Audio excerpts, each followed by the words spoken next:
IPL 2025 ஆண்டு சீசனுக்கான mega ஏலம் கடந்த நவம்பர் மாதம் சவுதி அரேபியாவில் உள்ள ஜெட்டா நகரில் நடைபெற்றது. இந்த மெகா ஏலம் மூலம் 3 ஆண்டுகளுக்கு தற்போது தேர்வு செய்யப்பட்டுள்ள அணியின் பெரும்பாலான வீரர்கள் இடம்பெறுவார்கள். இந்த சூழலில் IPL வரலாற்றில் அதிக முறை சாம்பியன் பட்டம் வென்ற அணிகள் என்றால் அது மும்பை இந்தியன்ஸ் அணியும் சென்னை சூப்பர் கிங்ஸ் அணியும்தான்.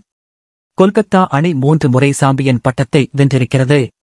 இந்த நிலையில் அடுத்த 8 ஆண்டுகளுக்கு எந்த IPL அணி சாம்பியன் பட்டத்தை வெல்லும் என்பது குறித்து AI தொழில்நுட்பம் இடம் கேட்கப்பட்டிருக்கிறது.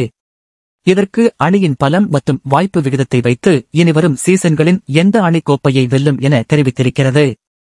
அதன்படி 2025 ஆண்டு IPL சாம்பியன் பட்டத்தை RCB அணி வெல்லும் என AI குறிப்பிட்டு இருக்கிறது. RCB அணி இதுவரை ஒரு முறை கூட சாம்பியன் பட்டத்தை வெல்லாத நிலையில் தற்போது RCB வெல்லும் என AI குறிப்பிட்டிருப்பது ஒட்டுமொத்த விராட் கோலி ரசிகர்களையும் மகிழ்ச்சி அடைய செய்திருக்கிறது.